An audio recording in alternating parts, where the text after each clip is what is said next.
Hello class 10th, कैसे हो आप लोग। आज हम चैप्टर नंबर 5 जैव प्रक्रिया के मोस्ट इंपॉर्टेंट क्वेश्चन करने वाले हैं और ये इंपॉर्टेंट एमसीक्यू आपके एग्जाम में जरूर आने वाले हैं।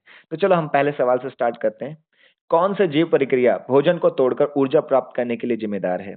तो भोजन को तोड़कर ऊर्जा जो प्रदान करने के लिए जो प्रक्रिया होती है बेटा, वो है श्वसन। ठीक है, तो श्वसन एक ऐसी प्रक्रिया है जिसमें हम क्या करते हैं, ग्लूकोज को तोड़ते हैं और उससे ऊर्जा मिलती है हमें। ठीक है, चलो अगला सवाल। निम्नलिखित में से कौन सा मानवों में एक अवशेष अंग है। अवशेष अंग मतलब जो अब इस्तेमाल नहीं होता, अपेंडिक्स।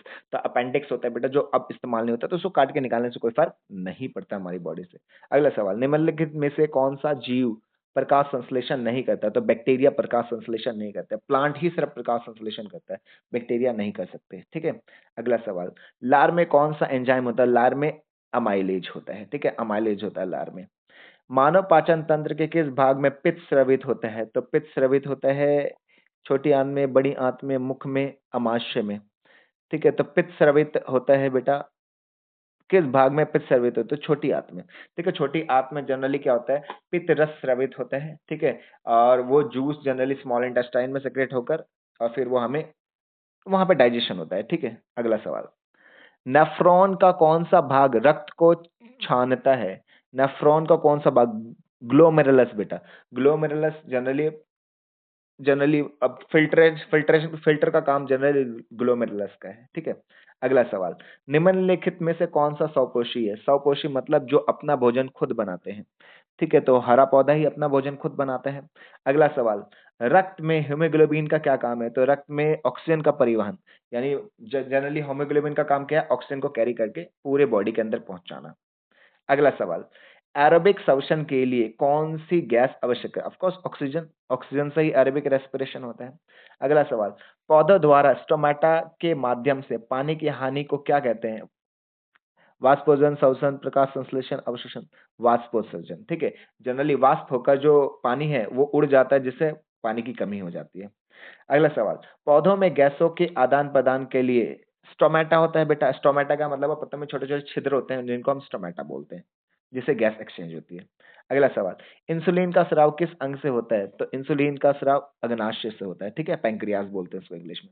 अगला सवाल, मांसपेशियों में अनारबिक श्वसन से क्या बनता है।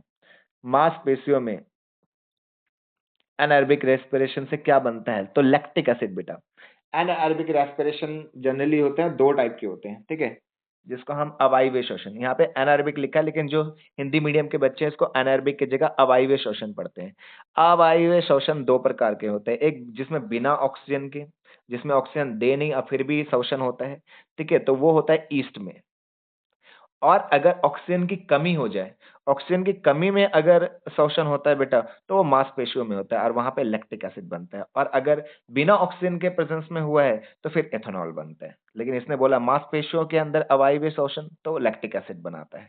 ठीक है, अगला सवाल, पौधों की कोशिकाओं में प्रकाश संश्लेषण कहाँ होता है। तो क्लोरोप्लास्ट में होता है, सिंपल।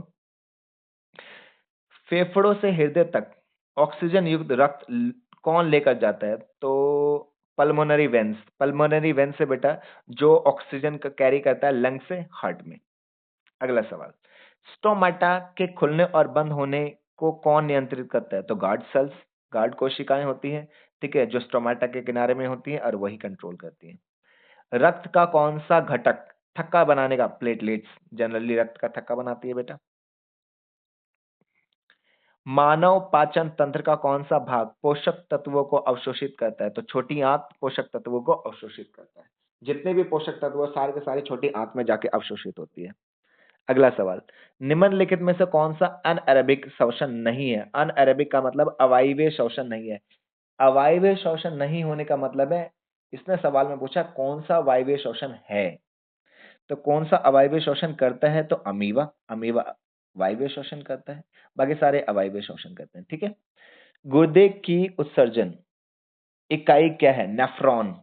ठीक है, नेफ्रॉन है। ठीक है, गुर्दा यानी किडनी, तो किडनी के अंदर जो फिल्टर करने का काम है वो नेफ्रॉन। ठीक है, फिल्ट्रेशन यूनिट हम नेफ्रॉन को बोलते हैं। शरीर से हृदय तक रक्त कौन लेकर जाता है। तो वेना कावा, वेना कावा लेकर जाता है बेटा। ठीक है, जिसको हम महाधमनी भी बोलते हैं, महाशिरा बोलते हैं। ठीक है, वेना कावा को हम क्या बोलते हैं, महाशिरा बोलते हैं। ठीक है, निम्नलिखित में से कौन-सा एरोबिक श्वसन का उत्पाद नहीं है? एरोबिक श्वसन का उत्पाद नहीं है, तो लैक्टिक एसिड तो एनारोबिक का होता है बेटा, अवायवीय श्वसन। एरोबिक मतलब वायवीय श्वसन और एनारोबिक का मतलब है अवायवीय श्वसन। इसने बात की है कि कौन-सा वायवीय श्वसन का उत्पाद नहीं है, तो वायवीय श्वसन का उत्पाद लैक्टिक एसिड नहीं है, ठीक है? मानव हृदय में कितने कक्ष होते हैं? तो मानव हृदय में 4 कक्ष होते हैं। ऑक्सीजन की अनुपस्थिति में ग्लूकोज के टूटने की प्रक्रिया क्या होती है? तो ऑक्सीजन की अनुपस्थिति में जो ग्लूकोज टूटता है उसको हम अनएरोबिक श्वसन यानी अवायवीय श्वसन कहते हैं, ठीक है? हिंदी मीडियम वाले इसको अवायवीय श्वसन पढ़ेंगे। पाचन तंत्र का कौन-सा भाग विलय से युक्त होता है? पाचन तंत्र का कौन-सा भाग विलय विलय मतलब एक्चुअली हिंदी में इसको विली लिखा होगा, ठीक है? विली। विली को हिंदी में फिलहाल विली ही बोल रहा हूँ मैं। पाचन तंत्र का कौन-सा भाग विलय से युक्त होता है या विली से होता है? तो छोटी आंत में विलय होता है बेटा, जो फूड को अब्ज़ॉर्ब करने का भी काम करता है, साथ में इसको धक्का मार के फूड को आगे भी पहुँचाता है। तो ये सारे आपके 25 के 25 मोस्ट इम्पोर्टेंट एमसीक्यूज़ थे, हिंदी मीडियम के। उम्मीद है आप सभी को समझ में आया होगा। अगर आपको समझ में आया तो चैनल को ज़रूर सब्सक्राइब करना, लाइक करना और इसी तरीके से सारे चैप्टर्स के मैथ, साइंस और सोशल स्टडीज़ के इम्पोर्टेंट एमसीक्यूज़ आप तक पहुँचेंगे। तो फटाफट चैनल को सब्सक्राइब कर लो। Thank you.